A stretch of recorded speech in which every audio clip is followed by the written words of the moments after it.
Le pilote Charles Thomas Coleman effectuait des voltiges aériennes lors d'un spectacle au Nouveau-Mexique dimanche 20 octobre, lorsque son avion s'est écrasé en plein show. Il était âgé de 61 ans. Charles Thomas Coleman, le pilote d'avion qui avait formé les acteurs du film Top Gun, Maverick est mort dans un accident lors d'un show aérien au Nouveau-Mexique ce dimanche 20 octobre, comme le rapporte le média britannique Sky News.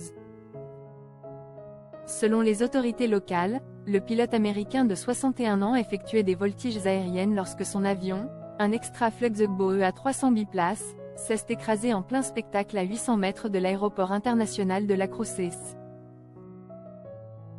Une enquête a été ouverte pour déterminer les causes de cet accident. Dans un communiqué, relayé par Sky News, le maire de Lacrosse, Eric Enriquez, a rendu hommage au pilote.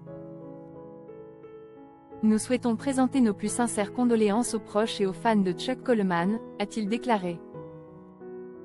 Plus de 10 000 heures de vol à son actif.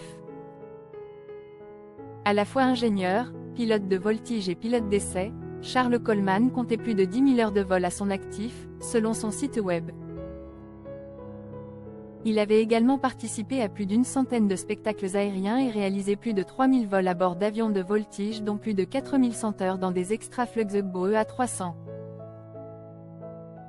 Véritable spécialiste, le pilote avait été choisi par la production du film Top Gun, Maverick en 2018 pour entraîner les acteurs du film tels que Tom Cruise, Miles Teller et Glenn Powell ou Val Kilmer, à piloter les avions de combat F-18 Hornet utilisés par l'armée américaine.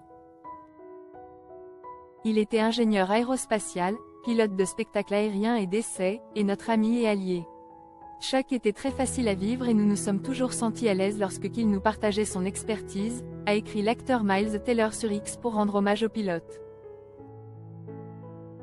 Il était gentil, humble et curieux des autres et du monde dans lequel nous vivons. Il nous a quittés trop tôt, mais ses contributions resteront à jamais gravées dans nos mémoires. Merci pour les souvenirs, Chuck, a-t-il conclu.